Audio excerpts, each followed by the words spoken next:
Hello, everyone, and welcome to another episode in the 200s of odds with 207. whatever, of odds with the Unbreakable Spirit. And the executioner, Daniel Travis. I am Matthew Smith, aka the Unbreakable Spirit. We're talking wrestling this week, even though both of us are wearing shirts inspired by DC's World's Finest. But let's run through the topics or whatever. You know the Yeah, gist. topic number one. YouTube content creator BDE, who turned pro wrestler, has signed with Total Nonstop Action Wrestling. Or just, yeah, TNA, basically. Yeah. Number two. We have multiple NXT call ups to talk about. And one that happened during the commercial break. Yeah. Number three. We have the confusing Chris Jericho situation since he is now a free agent, but Tony says he's part of the AEW family and WWE is hinting at a return. It's confusing. But first, we gotta talk Brandon Does Everything. Yes, Brandon, who has been a wrestler, has won 2 championships. Like you said, has been, and who has technically already made his in-ring debut. Multiple appearances in TNA. Yeah, he's even had a match on a regular episode of Impact, from Bound for Glory to wrestling a match on on a TNA pay-per-view. Like, he's already had a couple matches Yeah. in the company already. And Brandon had said on multiple like Reddit videos or questions he got that if TNA offered him a contract, he would accept. And there you go. But look, I know Brandon said his goal is to win the X Division title, but I'm like, Brandon, that's a small goal. You can't be. Yeah, Brandon, you are a former Pro Wrestling Revolver Remix champion and the current Battle Arts champion. Don't think small. Go big. Hell, Try to go for the world title. or international if you want to start smaller. Yeah, but I don't see Brandon as a high flyer, to be honest. He's, So I'm not sure if X Division suits his style. I mean, he was on an episode of Impact competing in a multi-man #1 contender match for that title. Fair. Fair enough. So, do I think, I mean, hey, am I happy that Brandon won it? Yes. Is it crazy that he got signed before Chris Danger? Also, Yeah. For the record, people, Brandon started training for wrestler. He did this and he said this in an interview that I was literally watching while waiting for my orthodontist appointment today. He started training for this in 2019. but then COVID was like, heh, nope. And when training resumed, he was like, crap, this hurts. Except he didn't say crap. Yeah.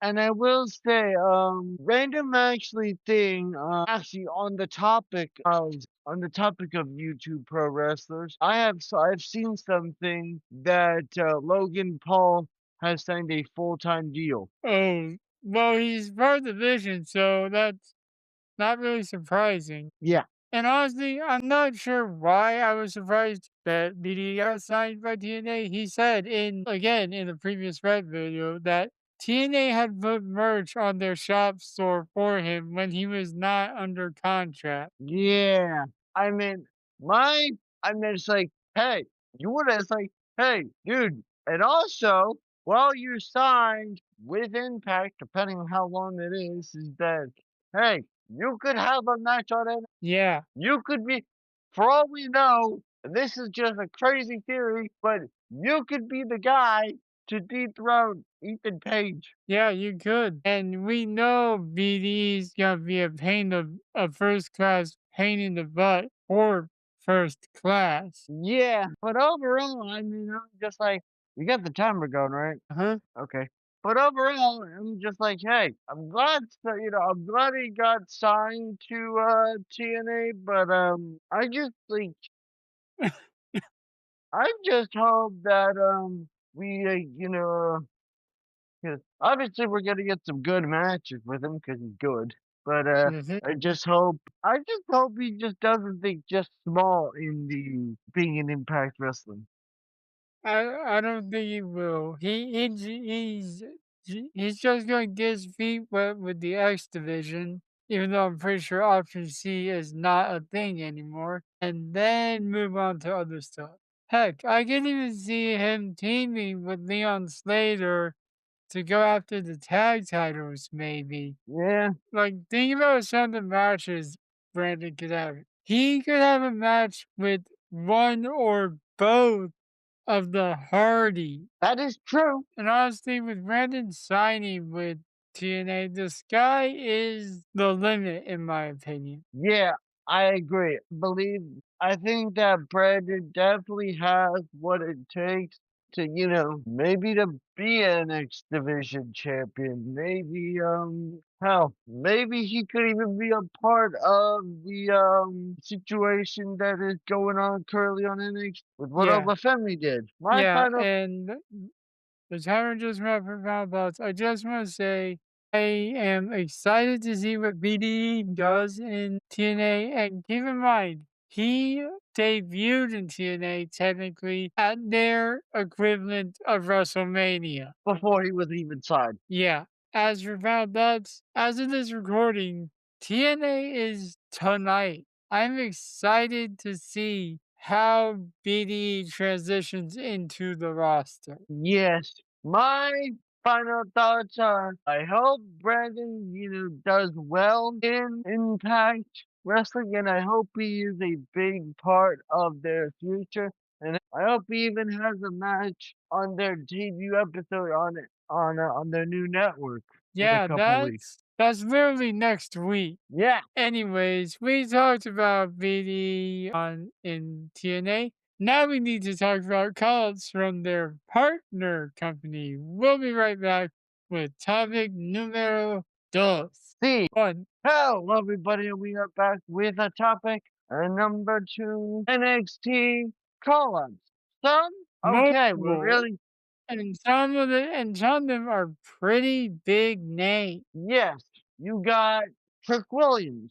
Okay, cool. You got the Jordan Grace Juggernaut. is going somewhere. Yeah, you got the Juggernaut. Okay, cool. You got okay.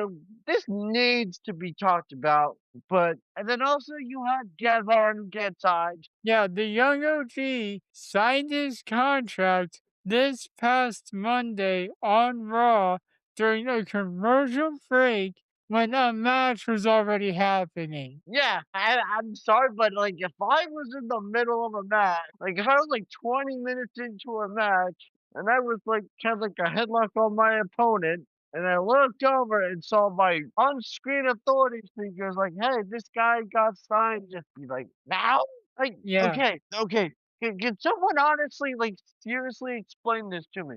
How are you supposed, and I'm serious about this, how are you supposed to elevate Javon Evans, a young, very talented wrestler, when the man has challenged for the NXT title twice and failed, loses his final match, and then get called up during a commercial break. Well, signed his contract during the commercial break. Yeah, and then not to mention, yeah, sure, the guy's already made his main roster debut. Well, technically, no, he made it when he did it during what was it? When Sammy was doing the open challenge. Yeah, but that was on SmackDown. He signed to Raw. Yeah, great. No, but no, it doesn't really matter. But I'm just like, how do you expect to elevate this kid, this young, very, very, very talented wrestler, if you like? I'm very confused on how they're gonna elevate this young man because it's very confusing. Well, I think have a good start by putting him on the flagship show. Yes, all right. Let's Now not forget that the ruler has been getting teased on both shows to be arriving. yeah, and he Okay. also, because keep in mind, Obafemi, and you know what I actually realized? Since Obafemi has been in NXT, the man has only lost, I think, let's see, he's lost to Tony D'Angelo and Ricky Saint. That's it. Yeah, and like NXT ended in a little bit of chaos with Ava listing all the call-ups. She mentioned Trick Williams, Javon Evans, Jordan Grace, and the last shot of the show after Obafemi had defended the NXT title against Leon Slater, if I And a remember hell of a correctly. match. Yeah, in a great match. The last shot of the show was the ring empty with the NXT title on the mat over nowhere in sight, Yeah, because except for his name's on the side plate.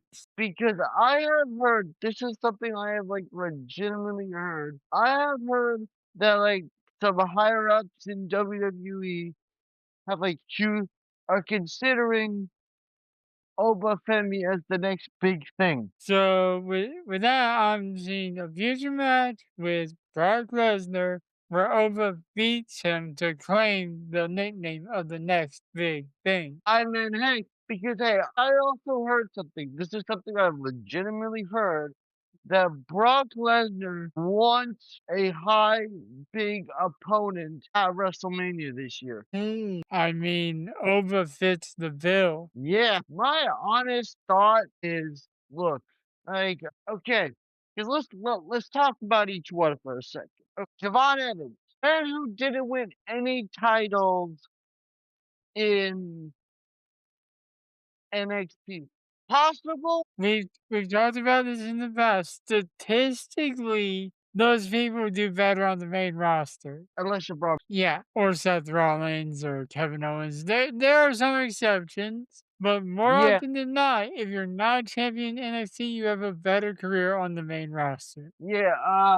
Jordan Grace didn't really held any titles. She might do well. Yeah, Trick Williams, kind of worried. Yeah, Trick held NXT was the North American champion, two-time NXT champion, and former TNA champion. He might want to be a little worried. Yeah, Obafemi, longest reigning North American champion, and two times NXT. Obafemi, I'm not so worried about him. Yeah, just because of his size, you Yeah, I know? mean, yeah, it's just like when you look at someone like Obafemi, you just be like, yeah, he's good. I feel like Brock will have the same reaction he had to Keith Lee to Obafemi. Big boy. Oh boy. But anyway, Anyways, the timer actually went off. yeah, Foul we'll see what Bass, happens. we're excited to see what these guys do pretty much. Or at least I am. I don't know what you're thinking. My final thoughts are I hope most of the talent that gets called up to Raw or SmackDown that WWE say, I hope that WWE actually uses them and makes them stars, not just some talent that we're like, right, that all right, you still work here. You mean like how we forgot about Apollo Crews? Exactly. But all right, we'll be back to topic number 3. Yep. And we are back with the third final topic. I'm giving you the confusing Y2J. Yes, because here's the no, because here's also the confusing part. His contract has expired already. Yeah. And Tony Khan claims that Jericho is still a part of the AEW family, but at the same time, WWE personnel and their AI social media stuff are teasing the return of I2J, aka Chris Jericho. Yeah. So Now, currently, as you told me this, Fozzy is currently on tour, so Jericho's not on television whatsoever. But if he does go back to WWE, the Royal Rumble is this month in Saudi Arabia. and you know the royal family over there would pay an absolute ton of money. Not to mention, and actually this is an actual crazy thing. Not to mention they are currently building a stadium for the Royal Rumble right now Yeah, in Saudi. But my yeah. honest So it would be interesting if, like, at let's say the 5 second mark, Jericho's whole theme song started happening with the sound effect to the zero, and then Judas starts playing because that would be in my opinion, a fitting song for Jericho to return to WWE and you. I mean, hey, because Because he said, he told me that I'm always gonna be in WWE. A few months later, I am all in with All Elite Wrestling. yes, but the thing about like Chris Jericho is people like, oh, Chris Jericho. Yes, they be like, yes, Chris Jericho is old, but it's also just like, hey, you think Chris Jericho gives a damn what we think? No. People are Yes, actually wanting Jericho to return and become the on-screen authority figure for Monday Night Raw. Well, I look, I'm gonna be straight honest here. While I would love to 100% see that, I could more have see that after Chris Jericho retires from in-ring competition. Yeah, and I don't think he has any plans to do that anytime soon. Yes, and now we look.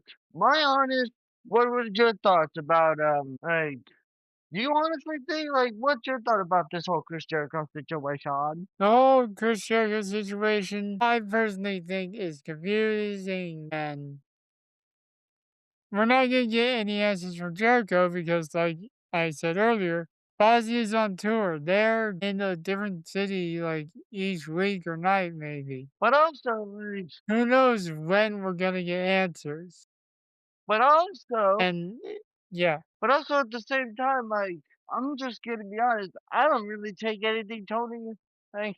I don't buy anything Tony Khan says. Tony is a bad example of a wrestling mark running a wrestling promotion. Yes, but overall, I'm just like, hey, do I think that Chris Jericho is going to come back? Yes, but knowing Chris Jericho, and I'm gonna say this on this podcast, it's not gonna be the same Chris Jericho that we saw the last time he was in WWE. It's gonna be But something he new. will use some of the same catchphrases. Maybe. Knowing Jericho, it's gonna be something new. 'Cause you Yeah, never the know, man can get literally anything over. or hated. Yeah. Hell, the bigger question that we're not asking is when Chris Jericho returns, will he be a babyface or will he be a heel? He's good at both.